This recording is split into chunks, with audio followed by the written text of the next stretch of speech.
যোৰহাটত এনি ভাৰত 24 উজনি অসমৰ মুখ্য কাৰ্যালয় উদ্বোধন। যোৰহাটৰ জেবি ৰোডৰ আৰমান কমপ্লেক্সত এই মুখ্য কাৰ্যালয় 25 মে শনিবাৰে উদ্বোধন কৰা হল এনি ভাৰত 24 উজনি অসমৰ মুখ্য কাৰ্যালয়। ৰাজ্যৰ বিভিন্ন ক্ষেত্ৰত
ভাৰত 24ৰ বাবে এটা বিশেষ দিন, যিটো বিশেষ দিনত যোৰহাটৰ মাজমজিয়াত একত্ৰিত হ'ল শিল্পী, সাহিত্যিক, কলা কুশলী, সাংবাদিক সকলোৱে।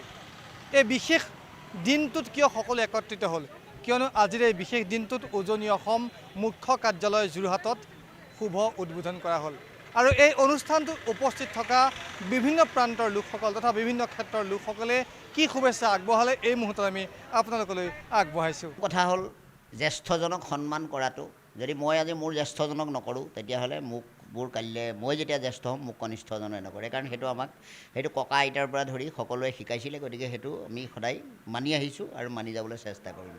দ্বিতীয় কথা হ'ল যে এনি ভাৰত 24 আজি যোৰহাটত যিটো উজনি অসমৰ কাৰ্যালয় হৈছে, ইয়াত সকলোৱে নিষ্ঠাৰে কাম কৰক আৰু সত্য শুদ্ধ বাতৰি প্ৰকাশ কৰক, কাৰণ এটা অসত্য বাতৰিয়ে বহুত বিভ্ৰান্তি সৃষ্টি কৰিব পাৰে। আৰু সেই বিভ্ৰান্তিকৰ যাতে বাতৰি আমাৰ সংবাদকৰ্মীসকলে কেতিয়াও আমাৰ কাৰ্যালয়লৈ প্ৰেৰণ নকৰে, তাৰ প্ৰতি মই তেওঁলোকক অনুৰোধ জনাম।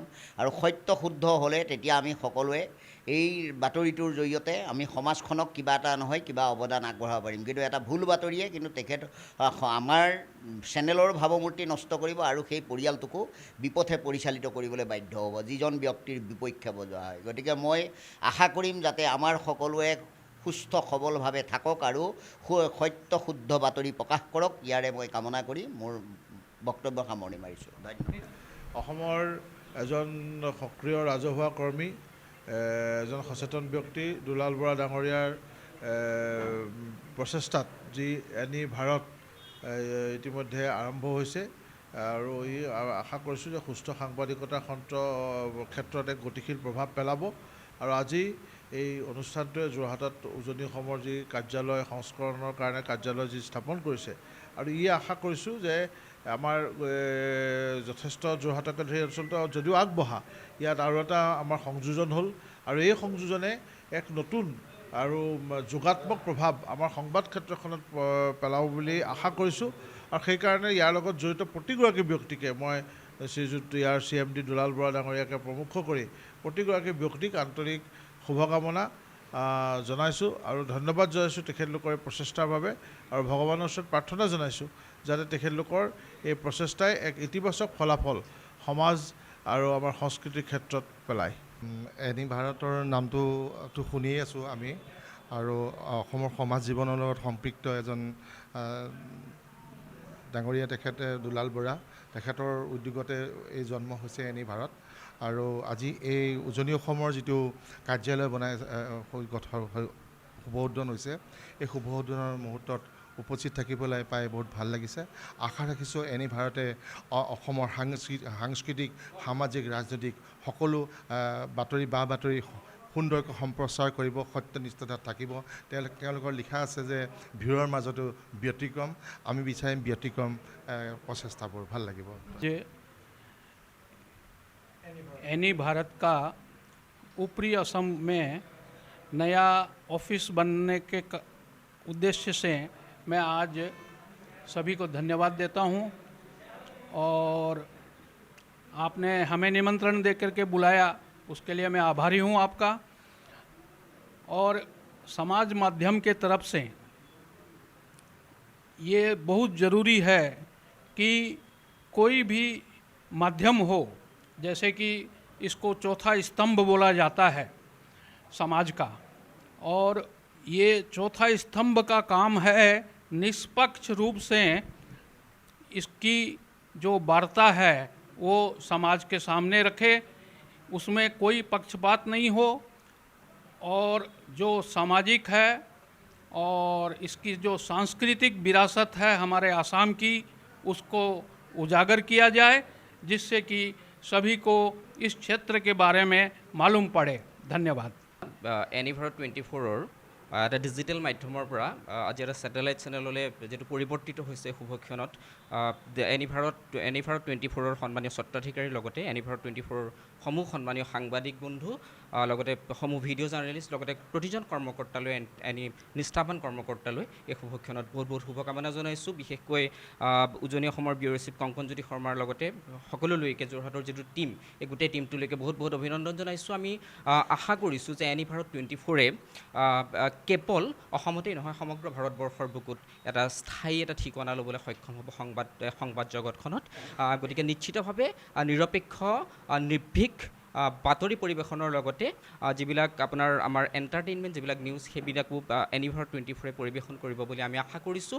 আৰু অনাগত দিনত আমি যোৰহাটৰ প্ৰতিজন আচলতে ব্যক্তিয়ে, যোৰহাটৰ প্ৰতিজন সচেতন নাগৰিকে এনি ভাৰত 24ৰ প্ৰতি যি মৰম আদৰ আমি আগবঢ়াম সেয়া প্ৰতিশ্ৰুতি দিছোঁ। আৰু এই শুভক্ষণত পুনৰবাৰ প্ৰতিজনলৈকে বহুত বহুত শুভকামনা আৰু অভিনন্দন জনাইছোঁ। ধন্যবাদ। जो है तहे दिल से शुक्रिया अदा करता हूँ। जैसे कि हमें विदित है कि मीडिया के क्षेत्र में फोर्थ पिलर जो माना जाता है वो एक न्यूज़ का सेशन है, जो डिजिटल जो भारत जो जुड़ता है सबसे, वो एक सकारात्मक दृष्टिकोण, एक सकारात्मक पहल है, जो कि न्यूज़ 24 का एक नया ऑफिस यहाँ खोला गया है। तो अब ये जन जागृति, मतलब बच्चे से लेके बूढ़े तक इसको जो है जितनी भी न्यूज़, चाहे वो धार्मिक हैं, चाहे आर्थिक हैं, चाहे राजनीतिक हैं, अपने समग्रता से जुड़ेंगे और इसका जो है भरपूर जो है लाभान्वित करेंगे, ऐसा मैं आशा करता हूँ। এনি ভাৰতৰ উজনি অসমৰ মুখ্য কাৰ্যালয় আজি যোৰহাটত স্থাপন হৈছে। তাৰ কাৰণে এজন যোৰহটীয়া হিচাপে এই চেনেলৰ নেতৃত্ব বহন কৰা দুলাল বৰাকে ডাঙৰীয়াকে প্ৰমুখ কৰি সকলো কৰ্মকৰ্তাক আমি এজন যোৰহটীয়া হিচাপে ধন্যবাদ জ্ঞাপন কৰিছোঁ। আমি আশা ৰাখিছোঁ অসমৰ সংবাদ ক্ষেত্ৰখনৰ প্ৰচণ্ড ভিৰ ফালি এনি ভাৰত আগুৱাই যাব। ক্ৰীড়া, সাহিত্য, সংস্কৃতি, ৰাজনীতি, অৰ্থনীতি সকলো দিশতে এক ইতিবাচক ভূমিকাৰে অসমৰ জাতীয় জীৱন সমৃদ্ধ কৰিব। এনি ভাৰতৰ আজি এই শুভ মুহূৰ্তত সকলোকে শুভেচ্ছা জনাইছোঁ, সংবাদকৰ্মীসকলে শুভেচ্ছা জনাইছোঁ, আৰু এনি ভাৰত সৰ্বভাৰততে জিলিকি ৰওক তাৰে শুভেচ্ছা জনাইছোঁ। ধন্যবাদ। যোৰহাটৰ মাজমজিয়াত এনি ভাৰতৰ যি কাৰ্যালয় উদ্বোধন হৈছে, এই পৰিয়ালবৰ্গলৈ আমি খুব অভিনন্দন জনাইছোঁ আৰু আশা কৰিছোঁ তেওঁলোকৰ বহুত দূৰ আগবাঢ়ি যাওক, শুভবাৰ্তাৰে যাতে তেওঁলোক উজ্বলি উঠক। ধন্যবাদ। যি উজনি অসমৰ যি মুখ্য কাৰ্যালয় যোৰহাটত আজি শুভ উদ্বোধন কৰা হ'ল, তাৰ কাৰণে আমি সমূহ কাৰ্যকৰ্তা তথা পৰিয়ালবৰ্গলৈ, এনি ভাৰতৰ সকলো পৰিয়ালবৰ্গলৈ শুভেচ্ছা জনাইছোঁ। আৰু অনাগত দিনত আমি আশা কৰিম যে যোৰহাটৰ লগতে উজনি অসম তথা অসমৰ যিসমূহ জ্বলন্ত সমস্যা, তাৰ লগতে যিসমূহ ৰাইজৰ অভিযোগ, যাতে ৰাইজৰ মাজলৈ সুদৃঢ়ভাৱে যাতে এনি ভাৰতে লৈ যাব পাৰে, তাৰ কাৰণে আমি তেখেতসকলক আহ্বান জনোৱাৰ লগতে পুনৰবাৰ এনি ভাৰতৰ সকলো কাৰ্যকৰ্তাক আমি আমাৰ ফালৰ পৰা আন্তৰিক শুভেচ্ছা জ্ঞাপন কৰিছোঁ। আচলতে এইটো এটা সপোন, এই সপোনটো বাস্তৱ কৰাৰ ক্ষেত্ৰত এনি ভাৰতৰ স্বত্বাধিকাৰী মুখ্য পৰিচালন সঞ্চালক দুলাল বৰা ডাঙৰীয়াৰ আচলতে যি অৰিহণা, এই অৰিহণাক আমি কেতিয়াও নস্যাৎ কৰিব নোৱাৰোঁ। তেখেতৰ অবিহনে আমাৰ এই সপোন কেতিয়াও বাস্তৱ ৰূপ নহ'লেহেঁতেন। আমাৰ শ্ৰদ্ধাৰ অনুপ কলিতা ছাৰ ইতিমধ্যে বহু কষ্ট কৰি আমাৰ মাজলৈ আহিছে, বৰ্মন ছাৰ আহিছে, আপুনি নিজেও গুৱাহাটীৰ পৰা আহিছে আমাৰ মাজত। আৰু উজনি অসমৰ প্ৰত্যেকজন সংবাদকৰ্মী আজি দায়বদ্ধ যে উজনি অসমৰ প্ৰত্যেকখন জিলাৰ প্ৰত্যেকটো কোণৰ প্ৰত্যেকজন সংবাদকৰ্মী ইতিমধ্যে ইয়াত উপস্থিত হৈছে। আমাৰ এই পূৰ্ণতা কেৱল আমাৰ নহয়, এনি ভাৰত আৰু এখোজ আগবাঢ়ি গ'ল।